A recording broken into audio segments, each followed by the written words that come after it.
Alright guys, so welcome back to the channel, and today we're going to be comparing two of the biggest Chinese EV heavyweights, and that is NIO versus Xpeng. And before I continue, if you could just give this video a like, if you could subscribe to the channel, would be really helpful. As you can see in our recent videos, we've really been giving out very good stock picks right now. Nordstrom, for example, if you did get into Nordstrom when we first recommended it, you'll be 140% up right now.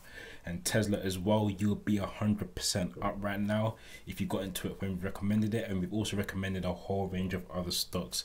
So yeah, if you just subscribe so you don't miss out on the latest stock picks. So yeah, and before I continue as well, I'm not a financial advisor, so don't buy stock because I say to buy it. Go and do your own due diligence before buying into any stock in the stock market. I'm just here to recommend a stock and put you on. So yeah, without further ado, let's get into the video. So I'm gonna start with Xpeng, and Xpeng is currently sitting at $49.34 from $66 in the past week or so, week and a half. So it's quite a major drop, and like NIO as well, which dropped from $54 sorry to $43. This is due to the exiling of the Chinese stocks by the American government, but we'll get into that later on, and I'll let you guys know how this will affect these stocks. So if you just begin with Xpeng right now, as you may know, NIO was ahead of Xpeng in the stock price for a while, and I think Xpeng just started to rise and rise and rise and rise and rise. Then it crossed NIO, and once it crossed NIO, it just took off a bit more, and then it hit that highs. I think it nearly touched, I can't remember if it touched 70, but it was close. It was close. It may have touched 70, I can't remember. But as you can see now, sitting at $49.34. But I still feel that this is a good stock and is a good buying price to me. Is a good price to enter at, and I'll let you guys know why later. But if we get into Xpeng, they launched the new sedan P7, and I think this is one of the major factors Xpeng did do so well in the past half a year. And this sedan did shake off the competitors, because I think they were one of the first, if not the first, to bring it out. And the sedan looks very nice. It's a nice slick looking sedan P7, and I can understand why it will be in high demand. It's a very nice looking car, and I think they reached almost 10k sales in just under 6 months. I think when I last checked, it was nearing 9k, and as you may know, the year is not over yet, so I feel like it could hit that 10k mark very soon. And as I said, it is in just under 6 months they hit that 8 to 9k sales, which is very, very impressive. And also you've got to remember that Xpeng has the capability of manufacturing 250,000 vehicles per year by 2022, and are currently able to develop 100,000 vehicles per year, which is massive, absolutely massive. And it does make sense why the stock price of Xpeng has crossed NIO, because their production is immense. They're able to produce vehicles at a high volume and on a larger scale compared to the competitors NIO. And in the Q3 earnings this year, Xpeng announced a gross profit margin of 4.6%, making them profitable. And this is an improvement from the minus 2.7%, which means they were at a loss in the Q2 results of 2020. And personally, I feel like by summer next year, the stock should hit $100 if they keep going the way they're going. And as I did mention before, they're able to exceed NIO sales very soon due to their production. And I feel like this would be a major factor in rallying up Xpeng's price in the near future. So yeah, moving on to the next one, NIO. As you may know, a lot of people have panicked and sold out of NIO, and I'm just gonna give my 2 cents here. So with stocks like NIO, Xpeng, stocks that run up very quickly, like NIO for example is a stock that consolidates,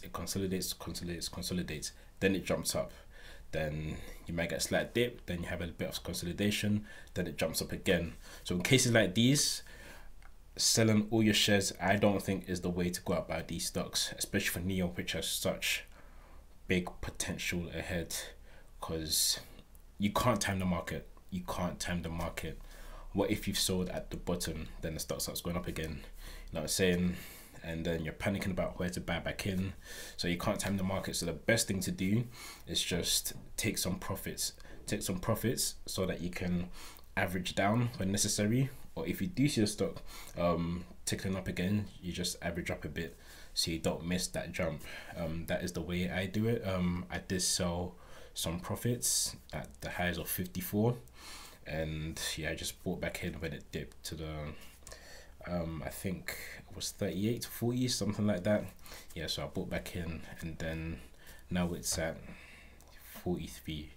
So as you may know, NIO has 2 upcoming catalysts, especially NIO Day, and this is where NIO will launch the new sedan, and I feel like it's also a nice looking sedan, and I feel like this will be in high demand as well. And as you may know, NIO have made a name for themselves in China as well, so I feel like this will get a lot of deliveries as well. This sedan will do well, and I feel like this will also ramp up the NIO sales. And as of November 2020, NIO delivered 5,291 vehicles without the sedan. So this just shows how much the other models are in supply as well. And I feel like this sedan will only just boost NIO sales and drive the stock price higher up. And another thing that will help the NIO sales as well is their battery plan. And this is where you pay monthly for the battery, and this can reduce the cost of the car by around 20 to 30%, around that range. It reduces the cost of the car to 20 to 30%. So you're paying less upfront, but you're paying to lease the battery. So how you think of it is a mobile phone. Some people prefer, most people in fact, you're probably sitting here right now, most people do not prefer to buy the mobile phone outright. They prefer to pay the upfront fee, then pay for the monthly, pay a monthly contract. And this is the same thing NIO doing here as well. And I think this will only attract more customers to NIO, because bringing the car price down, it brings it down to the price of gasoline cars. Because a big concern with EVs, one, are they going to be affordable? Because if you cannot afford an EV, as good as it is for the environment, if you can't afford it, you're not going to buy it. And I feel like this will be very big for NIO, because it makes the cars much more affordable. And the monthly thing is good, because at least you're not paying upfront for the battery. So people are usually paid monthly, so your monthly earnings, you might take just a little bit of it and pay off your car lease. And that is a very smart move, in my opinion, from NIO. And as I said, it will attract a lot of customers. So yeah, I see NIO, it can also hit 100 plus within summer 2021 or so. But I don't feel like it will grow as much as Xpeng, if I'm going to be honest. I feel like Xpeng might just edge it. NIO will be close, but I feel like Xpeng might just edge it because of the production. And as I did say, I mentioned in the beginning of the video, the excelling of Chinese stocks from the US market. But we need to bear in mind that NIO are already complying with the Chinese laws, and also another proposal set to allow the compliance of other Chinese companies as well. So yeah, they still have a chance to comply with the laws set by the US government, whatever is going on there. I'm not too sure of the ins and outs, but yeah, they do have a chance to comply with the laws.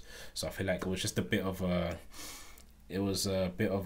sell-off where people just panicking without reading the facts or knowing the ins and outs exactly of what was going on.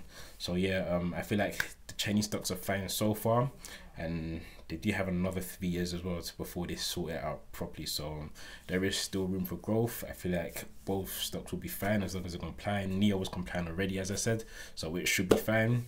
And yeah, I hope you enjoyed this video. I said before, leave a like, subscribe to the channel, and hit that noti bell for the latest buying updates. You don't want to miss out. We've been giving you guys some hot stocks recently, and if you did check our latest video, CIIC, which we recommended, is up 30% on the day. So please do go check that out. Carlos has made some really good pointers, and yeah, we'll see you in the next video.